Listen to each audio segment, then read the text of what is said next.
നിങ്ങളുടെ favourite shows ഇനി ഒരിക്കലും മിസ്സാവില്ല. ഇപ്പോൾ C5 കാണും നിങ്ങളുടെ ഫേവറേറ്റ് ഷോസ് തികച്ചും സൗജന്യമായി. സ്വാമി അച്ഛൻ അയക്കുന്ന മരുന്ന് വരുമ്പോ നമ്മൾ എന്ത് ചെയ്യും? അതിവിടെ എത്തില്ല മായേ. ആ മരുന്നുകൾ ദേവികയുടെ കയ്യിൽ എത്തുന്നതിന് മുമ്പ് തന്നെ ഞാൻ തടയും. ഞാനൊരു കാര്യം പറഞ്ഞാ നീ അത് നിഷേധിക്കോ ഇല്ല. അതുകൊണ്ടാണ് ഞാൻ നിന്നെ കൊണ്ട് അവളോട് മാപ്പ് പറയിച്ചത്. മോളെ, ഇത് നമ്മുടെ വീടല്ല, അന്യ വീടാണ്. ഇവിടെ നമ്മൾ 3 പേരും മര്യാദയോടെയും സംയമനത്തോടെയും വേണം പെരുമാറാൻ. സമാധാനത്തോടെ കഴിഞ്ഞു പോകുന്ന ഈ കുടുംബത്തിന്റെ ഭദ്രതയ്ക്കും ഐക്യത്തിനും നമ്മളായിട്ടൊരു വിള്ളൽ ഉണ്ടാക്കരുത്. അതിനുവേണ്ടി ചില വിട്ടുവീഴ്ചകളൊക്കെ ഞാനും നീയൊക്കെ ചെയ്യേണ്ടി വരും. അതിലൊരു അപാകതയും ഇല്ല. നമ്മള് സഹോദരങ്ങൾ തമ്മിലുള്ള തർക്കങ്ങൾ നമുക്കിടയിൽ മാത്രം ഒതുങ്ങി നിൽക്കണം. അഞ്ജിതയോട് മാപ്പ് ചോദിച്ചതുകൊണ്ട് നിനക്ക് ഒരു അപമാനവും സംഭവിച്ചിട്ടില്ല. അതിലൂടെ നിന്റെ വില കൂടിയിട്ടേ ഉള്ളൂ. ഈ കുടുംബത്തിന്റെ നന്മയ്ക്കും അഭിവൃദ്ധിക്കും വേണ്ടി എത്ര വിട്ടുവീഴ്ച ചെയ്താലും അതെപ്പോഴും നല്ലത് തന്നെയായിരിക്കും.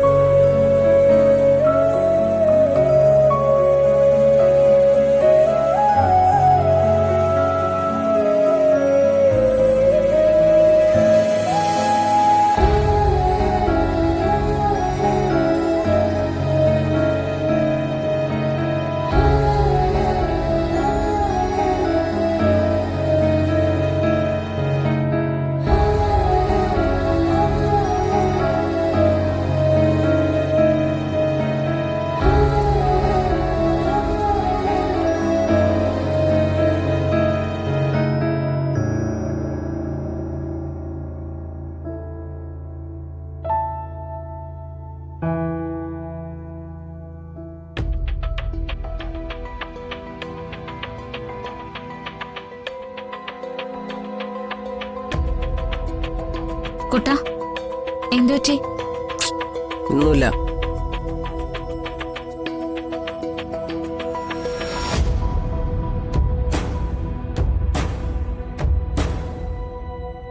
കുട്ടൻ എന്താ പറ്റിയത്? എന്തോ ഒരു അസ്വസ്ഥതയുണ്ടല്ലോ. മരുന്ന് കഴിക്കാത്തതിന്റെ അസ്വസ്ഥതയായിരിക്കും.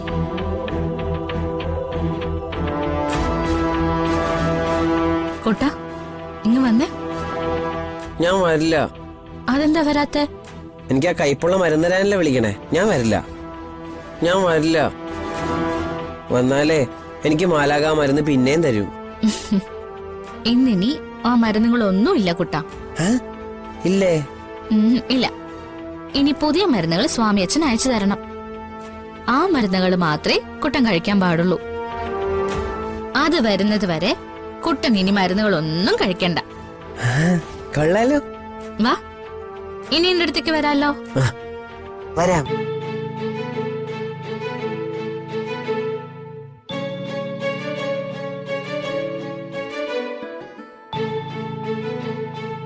നമുക്ക് ഉറങ്ങാം. പക്ഷെ എനിക്ക് ഉറക്കം വന്നില്ലല്ലോ. എന്റെ തലയൊക്കെ ഒരുമാതിരി ഇരിക്കുക.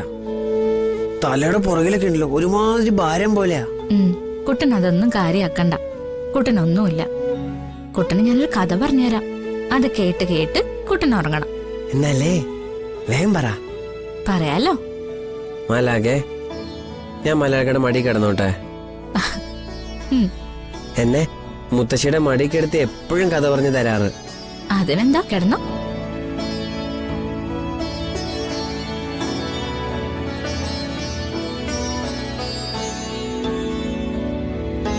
വേഗം പറ.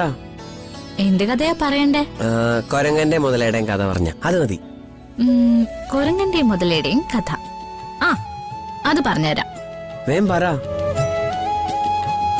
ഒരിടത്തൊരിടത്തൊരിടത്ത് ഒരു പുഴയുടെ കരയിലുള്ള അത്തിമരത്തില് ഒരു കുരങ്ങൻ ജീവിച്ചിരുന്നു.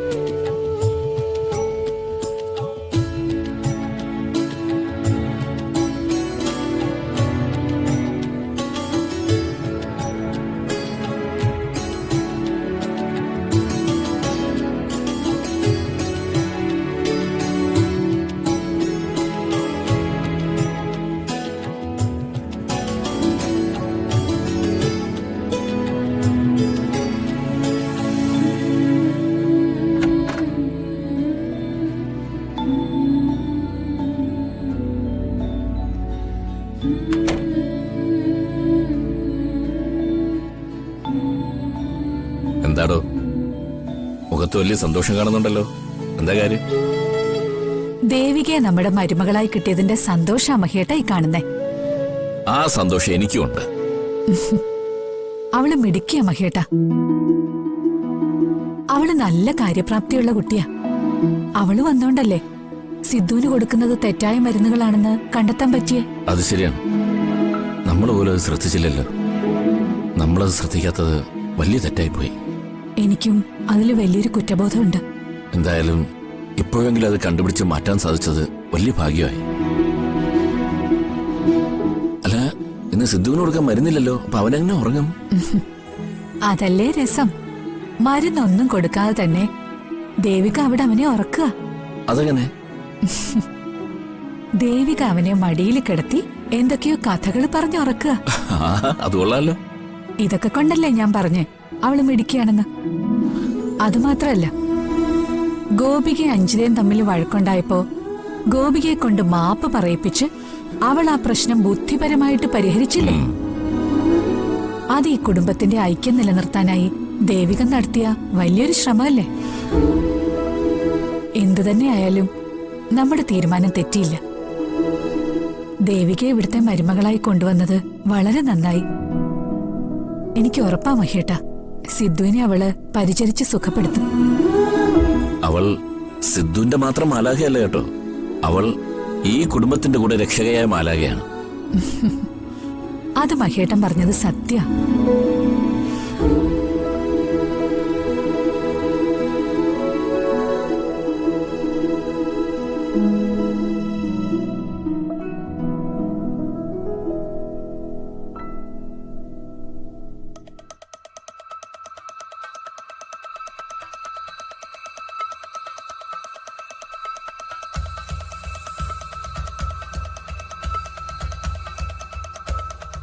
നമ്മുടെ പദ്ധതികളെല്ലാം ദേവിക നിസ്സാരമായിട്ട് പൊളിക്കുകയാണല്ലോ ഹരിയേട്ടാ.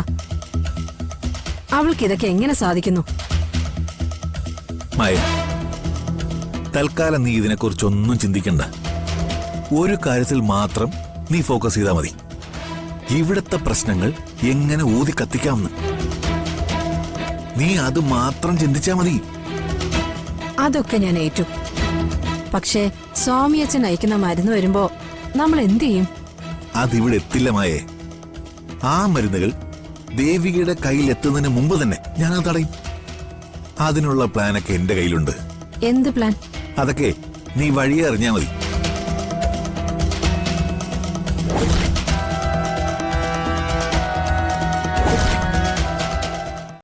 ഡൗൺലോഡ് ചെയ്യൂ C5 ആപ്പ്. കാണൂ എല്ലാ എപ്പിസോഡുകളും സൗജന്യമായി.